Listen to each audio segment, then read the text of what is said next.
Do you want more? More time, more balance, more love, more sex, more money, more real, and less bullshit? This is the Women Wanting More podcast with Dr. Karen Osborne. Real life, real stories, plus real tips to get you more of what you want.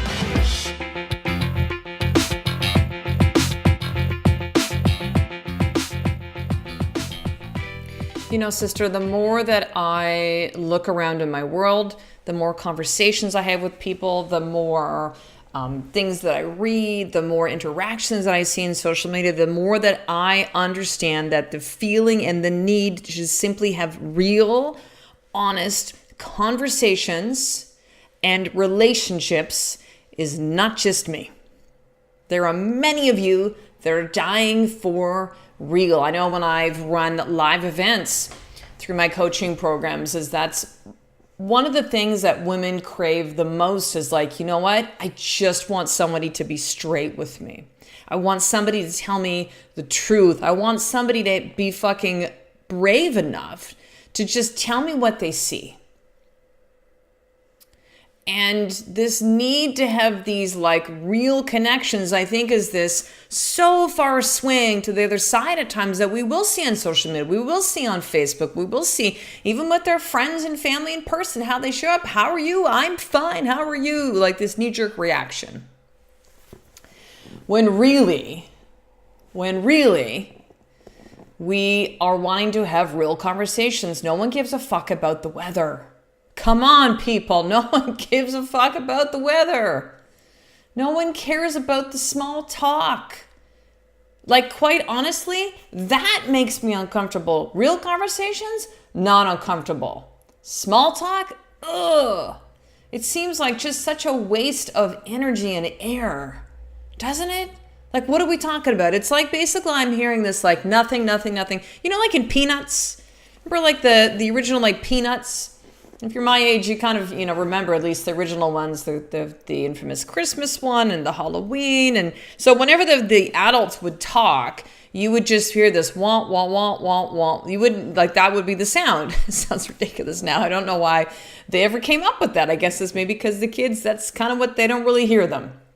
I don't know. There was some hidden psychological meaning in that thing. But when I hear small talk, I basically go to that. And it's literally gotten a point for me because I so crawl out of my skin with it that I will, with love, say to that person, hey, I really cannot do small talk. Thank you.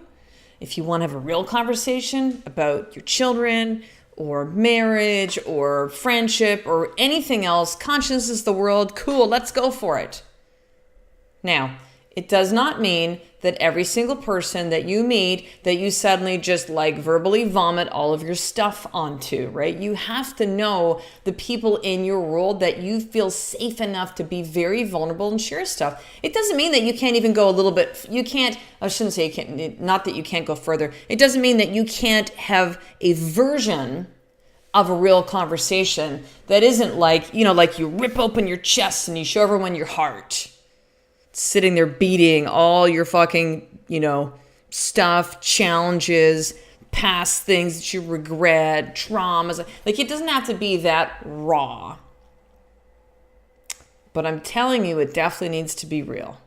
And in this world that we now live in that is so connected, right? Listen, this is cool though too, isn't it? Because like you're listening to this podcast right now. I'm sitting here recording this actually inside my home, looking outside. My dog's on the floor and I get to record this for you and put it out. And then I'm going to go pick up my kids at school. Like, what a beautiful way for you and I to communicate right now, sister or brother.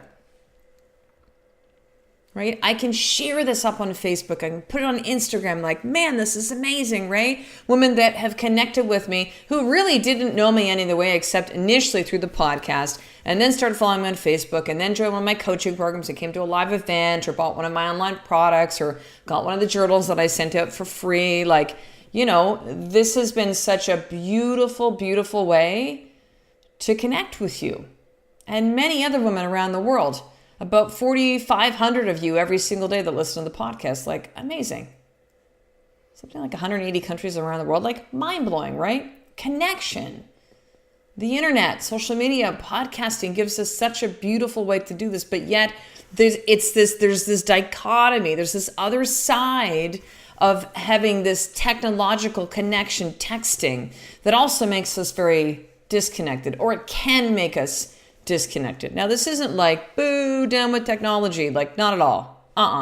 I think you can use it the way that you want to use it. If you want to use it to disconnect, you can do that, right? You can use exercise as a way to numb yourself, let alone Facebook. So let's not kill the medium, right? It's how that person uses it. It's the intention when you're using that thing or doing that thing. But connection, it is, I've been saying this for years and years, but it still remains true. This is definitely one of the most important things to me, is connection to myself, to my husband, to my children, to other people on the planet, to you listening to this podcast right now. Connection. We crave it. Brene Brown talks about how we are biologically wired for connection. It is a part of who we are as human beings. It's not just like, oh, well, it's nice to do this and it's nice. No, like it is a necessary part of our biology, of who we are, our beingness, to have connection. And yes, some of it needs to be face-to-face, and yes, some of it can be technology. I don't think we have to really categorize as one is good and one's not so good. Listen, they're both ways to connect, but they have to be real. They have to be real. So what is it then that holds us back? Because I know for a lot of you right now, you're going to be nodding your head like, oh my God, Karen, yes, please. Like, I'm so sick of fucking talking to other moms and hearing about all their shit that's everything's perfect in the world with their kids and their family. And, everything's perfect when it comes to work or business. Everything's perfect with their health. It's like, show me the fucking scars, sister. Right? Show me the scars. Even just a little inkling of one. Because nobody's perfect, because nothing's great all the time. Of course we have these moments. I'm not saying you got to walk around like Chicken Little, the sky is falling, and all melancholy and sad and depressed. But we all go through these times, and the things that actually help to connect us are these connections, these real, honest conversations of, you know what, let me show you a little bit of your scars so that maybe you can show me some of yours. You show me yours and I'll show you mine, right? It's like, it's what connects us. It's why when you have an experience with someone, I remember when I used to CrossFit, I used to always say like, man, CrossFit, I can think the two C's in this, CrossFit and chiropractic college, okay? Let me explain first CrossFit, explain both. CrossFit. So the people that you sweat with, you push yourself with, that you don't, because CrossFit's done in a group setting where you're pushing yourself very hard, lifting heavy weight, moving quickly, for a certain period of time. The workouts are often timed. So there's that competitive element to it as well. And the people that you sweat with, and yes, sometimes even bleed with pull-ups and tearing your palms on a pull-up bar, on a weights, and things banging off your body, like, right? It's intense.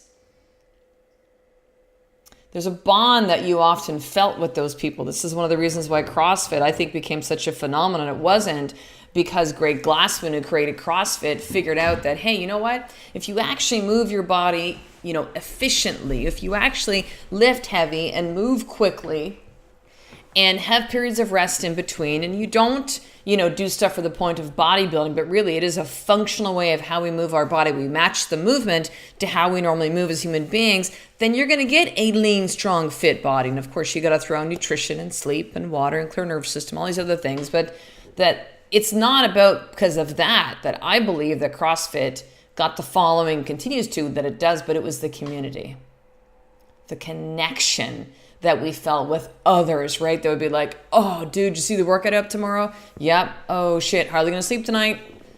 Like, I'm freaked out about it, right? Or you get through it, or you're struggling, and other people that are in the class with you had already finished the workout. They're like, come on, let's count out the rest of those reps. Let's go. You got this. And lift you up and support you. Chiropractic college. Chiropractic college is 4 years of very, very intense, physically, emotionally, mentally grueling.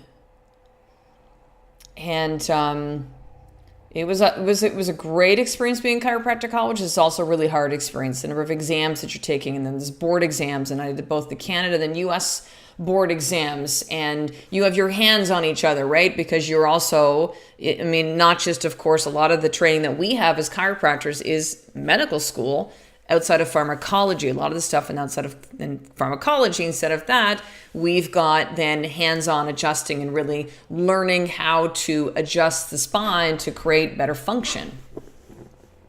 And so guess what? You practice on each other once you get into student lab, and even before then too, because you're kind of messing around with each other. And so you have your hands on people, and you're going through these experiences, and it's really difficult, and you're with each other for long periods of time, and it creates this bond with each other because you've gone through that experience. That connection has happened through the shared experience. So imagine that you don't have to do CrossFit for years. You don't have to become a chiropractor. You can create these moments, these bonds in conversation and interactions. Your barista at Starbucks, thank you, I appreciate you. You can look somebody in the eyes. You can have the experience of a homeless guy coming up to you and saying, hey, have you got some spare change? And instead you come back with a 20 and look them in the eye and say, God bless you. You can have those experiences with your children. And when you're hearing them frustrated and they're fighting with their siblings. And we can all go to the place of, you kids, stop the screaming and the yelling, and instead really find out, son, what is behind this? What's the real problem? And be at their level and look them in the eyes and listen to them tell you how maybe somebody hurt their feelings today and they're still there, or they had a bad dream last night and they're still scared about it. Connection. And when you're feeling off with your spouse and you're trying to figure out what's going on, and you have that real, honest conversation on a date night. Honey, what is happening? I'm here. Connection. Real connection. And it's not always easy, and it takes courage, and it takes being vulnerable. But I'll tell you, sister, listen, this whole podcast is about sharing my life experience and what I have learned from this. And really with the hopes and the intention is to shorten this timeline for you. So you can learn from the mistakes that I've made, from the lessons that I've learned, and fast track this way to becoming conscious and aware and alive as you, as a woman, as a man, but as a wife or husband, as a parent, in your business.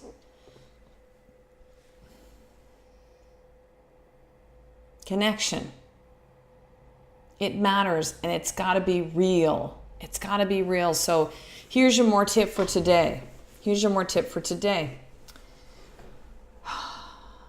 I want you to have one real, honest interaction with someone, let's just say, who is maybe a stranger, or could be, again, this barista at your local Starbucks or coffee shop, or someone who serves you in a restaurant, but like an honest, real conversation. And that could be something as simple as a thank you, and you look that person in the eyes and you just hold that for a moment. It could be telling your stylist when you go get your hair done, or the person does your nails, or about how you thank you, I appreciate you. Do you know how many people that when you just simply say those 3 words, I appreciate you, how many people need that? That is like oxygen for them in a place where they feel like they are starving for the air of recognition and being seen. See, you think it's going to take this big monumentous like thing that you do, or a courageous act or something, but the simplicity of simply being real and honest and present with the person in front of you is fucking life-changing. Life-changing. So today, have an honest, real interaction, conversation. It could be a mom that you're talking to when you're waiting to pick up the kids. It could be with your spouse that you sit down tonight and have something real, something that's just been really on your mind. you have a real interaction. Again, I'm sorry, we talked about this with a stranger, so not your spouse. A real interaction with a stranger, someone that you don't really know all that well, right? Over the next 24 hours. Because I know that, when you connect with people, you know what that feels like, but I want you to see the connection we have to each other as a whole, not just those that are in front of us that are part of our daily lives and our loves, but everybody. Everybody's your brother, everybody's your sister. It's about time that we stop pretending that we are all so separate. And it begins with having these real conversations and connections. And yes, even with people that we don't really know. So there you go, sister. Finishing up 2 things. I have about 50-ish journals left to mail out. Those are the Woman Wanting More limited edition journals that I sent out for free. I began this a little bit over a year ago. I think it was September of 2017 that I began. I have since sent out 502 or 503, to be exact-ish, journals to something like 18, 20 countries around the world. So if you would like one of these free journals, I'm going to send you some other really, really cool Woman Wanting More swag along with that. I want you to over right now to drkarenosborn.com/free journal. So that's drkarenosbur.com/free journal. If you're listening on your phone, open up the notes, which will be the little more section probably, or the notes on your on the podcast we're listening to right now. That's going to open up the show notes actually for you right there, and you can click on the link and that'll bring you right in. Yes, you do pay for a little bit of shipping, $9.95, but everything else is on me, and that is my gift to you. So drkarenosborn.com/free journal, looking at one of the last 50 limited edition, beautiful orange leather-bound Women Wanting More journals. And number 2, to make sure to subscribe to Women Wanting More newsletter. I'm going to send you some gifts. The More for Action Guide, which is how to start your day in a place of power, with the video training and PDF worksheet, and also 3 very powerful video trainings that I created within a private Facebook group. So that's right over right now at drkarenosborn.com/action guide. And then I'm going to connect with you twice a week with all the podcast episodes, show notes, blog posts, and everything exciting coming up with the Women Wanting More movement. So that's over at drkarenosborn.com/action guide. So I will talk to the next episode, sister. A life of more is just one step away from you being real in your conversations and your interactions with other human beings every single day. I love and appreciate you. To get the show notes of each Women Wanting More episode, including the How to Get More tip, subscribe to the newsletter at drkarenosborn.com/newsletter.